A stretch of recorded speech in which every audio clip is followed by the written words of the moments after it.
नमस्कार स्टूडेंट्स। आज हम बीएससी सेकंड और मैथ्स इसके अंदर चैप्टर नंबर फर्स्ट है वो क्या है, द्वितीय कोटि के रैखिक समीकरण। और इसके अंदर हमने तीन मेथड है वो पहले पढ़ लिए स्टूडेंट्स। आज हम चौथा मेथड है वो पढ़ेंगे। चौथा मेथड हमारा क्या रहेगा, प्राचल विचरण विधि। कौन सा मेथड है, प्राचल विचरण विधि। इसका अध्ययन करेंगे आज हम। तो इस विधि के अंदर हमें क्या क्या प्रोसेस करनी पड़ेगी, देखिए स्टूडेंट्स। स्टेप फर्स्ट, और स्टेप फर्स्ट के अंदर हमें क्या करना होगा, सर्वप्रथम डी स्क्वायर वाई बटा डी एक्स स्क्वायर, और इसका गुणांक है वो स्टूडेंट्स हम क्या बनाएंगे, इकाई बनाते हैं। और उसके बाद में देखिए स्टूडेंट्स, डी स्क्वायर वाई बटा डी एक्स स्क्वायर और प्लस पी डी वाई बटा डी एक्स और प्लस क्यू वाई बराबर है आर, जो कि क्या है, द्वितीय कोटि की रैखिक समीकरण। उसका क्या है स्टूडेंट्स, मानक रूप है। कौन सा रूप है, मानक रूप। उसके बाद में देखिए स्टूडेंट्स, स्टेप सेकंड के अंदर हमें क्या करना होगा, जो हमें समीकरण फर्स्ट प्राप्त हुई है उसके अंदर हम r बराबर 0 लेकर किसी भी विधि से डी स्क्वायर वाई बटा डी एक्स स्क्वायर और प्लस पी डी वाई बटा डी एक्स और प्लस क्यू वाई बराबर है 0 प्राप्त करते हैं, और इसे इक्वेशन सेकंड मान लेते हैं स्टूडेंट्स हम। उसके बाद में हमें क्या करना होगा, देखिए स्टूडेंट्स, और r बराबर 0 प्राप्त होने पर इसका हल करके हमें हल क्या प्राप्त होता है, हमें जो मानना पड़ेगा स्टूडेंट्स, वो हल क्या होगा, y बराबर c1u और प्लस c2v।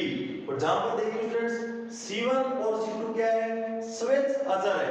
क्या है, स्वेच्छ अचर है। जबकि u और v क्या है, x के ज्ञात फलन है। क्या है, x के ज्ञात फलन है। तब इक्वेशन फर्स्ट का CF या हम क्या बोल सकते हैं, पूरक फलन क्या होगा स्टूडेंट्स, c1u प्लस c2v होगा।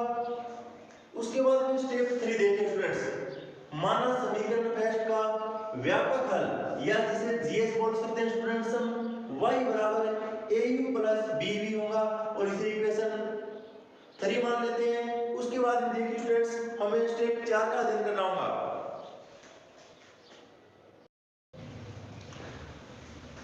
अब आगे देखिए स्टूडेंट्स, स्टेप नंबर 4 के अंदर हमें क्या करना होगा, ए तथा बी का चयन इस प्रकार से करते हैं कि हमें क्या, देखिए स्टूडेंट्स, ए और बी का चयन है वो इस प्रकार से करना है, u dA बटा dx और प्लस का चिन्ह v dp बटा dx और बराबर क्या है 0, और इसे इक्वेशन नंबर 4 मान लेते हैं स्टूडेंट्स। उसके बाद में हमें करना क्या होगा, स्टेप नंबर 5 के अंदर जो समीकरण हमें 3 प्राप्त हुई है, 3 नंबर इक्वेशन क्या है, y बराबर au प्लस bv, उसका क्या करना होगा स्टूडेंट्स, अवकलन करते हैं। और अवकलन किस प्रकार से आएगा, देखिए स्टूडेंट्स, dy बटा dx बराबर a को छोड़ दिया मैंने, u का अवकलन du बटा dx प्लस का चिन्ह, और उसके बाद में देखिए स्टूडेंट्स, यहाँ पर u को छोड़ दिया है और a का अवकलन dA बटा dx आएगा, और उसके बाद में देखिए स्टूडेंट्स, b को छोड़ दिया है मैंने और v का अवकलन dv बटे dx। यहाँ पर फर्स्ट और सेकंड की सहायता से हम अवकलन कर सकते हैं स्टूडेंट्स। उसके बाद में देखिए स्टूडेंट्स, v को छोड़ दिया है और b का अवकलन क्या होगा, dv बटे dx स्टूडेंट्स हम। और यहाँ पर देखिए स्टूडेंट्स, u dA बटा dx और प्लस v dv बटा dx, जो कि इक्वेशन 4 से हमें इसका मान क्या हुआ है, 0 प्राप्त हुआ है। तो इस इक्वेशन के अंदर हम क्या कर देंगे, इसका मान 0 रख देंगे, और 0 रखने के बाद में हमारे पास देखिए स्टूडेंट्स, dy बटा dx बराबर a du बटा dx और प्लस b dv बटा dx, जो कि क्या है, इक्वेशन नंबर 5 मान सकते हैं। पुनः इक्वेशन 5 का हमें क्या करना होगा, अवकलन करना होगा स्टूडेंट्स।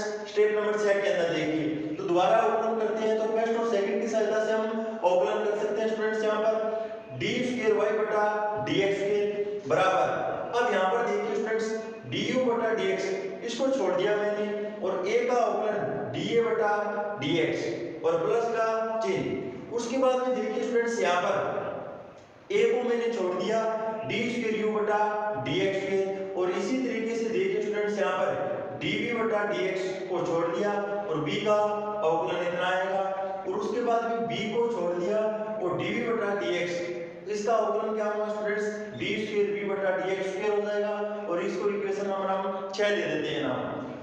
अब देखिए स्टूडेंट्स, जो समीकरण में 3, 5 और 6 से इसका प्रयोग करने पर किसके अंदर करेंगे, एक के अंदर करते हैं, तब हमें ए तथा बी के पद अब क्या है, लुप्त हो जाते हैं और लुप्त होने के बाद में हमें इक्वेशन नंबर 7 प्राप्त होंगे स्टूडेंट्स। और इक्वेशन नंबर 7 क्या होंगे देखिए स्टूडेंट्स आगे। अब आगे देखिए स्टूडेंट्स, स्टेप नंबर 7 के अंदर हमें क्या करना होगा,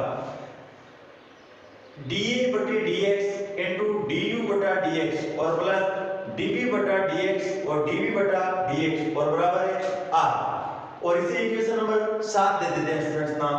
अब समीकरण फर्स्ट व 7 की सहायता से RHS समान है। यहाँ पर देखिए स्टूडेंट्स, समीकरण नंबर 1 और जो 7 प्राप्त हुई है इसके अंदर हमें यहाँ पर r दिखाई दे रहा है और इक्वेशन नंबर फर्स्ट है उसके अंदर भी r दिखाई दे रहा है। तो यहाँ पर RHS इनकी दोनों की क्या है, समान है। जबकि यहाँ पर समीकरण नंबर 7 की LHS के अंदर देखा जाए तो यहाँ पर a और b नहीं है स्टूडेंट्स, जबकि यहाँ पर क्या है, dA बटा dx है और यहाँ पर dv बटा dx है। तो ये इन दोनों इक्वेशनों के अंदर क्या है, भिन्नता है। अब स्टेप नंबर 8 के अंदर हमें क्या करना होगा, जो हमने समीकरण नंबर 4 तथा 7 को हल करके dA बटा dx तथा dv बटा dx प्राप्त करके फिर इनका क्या करेंगे स्टूडेंट्स, समाकलन कर लेते हैं, क्योंकि स्टूडेंट्स समाकलन अवकलन का क्या होता है, उल्टा होता है। तो यहाँ से हमें क्या है, a और b के मान क्या हो जाएंगे, प्राप्त हो जाएंगे। a और b के मान निकल जाने के बाद में हमें क्या करना होगा देखिए स्टूडेंट्स, स्टेप नंबर 9 के अंदर चले जाते हैं हम।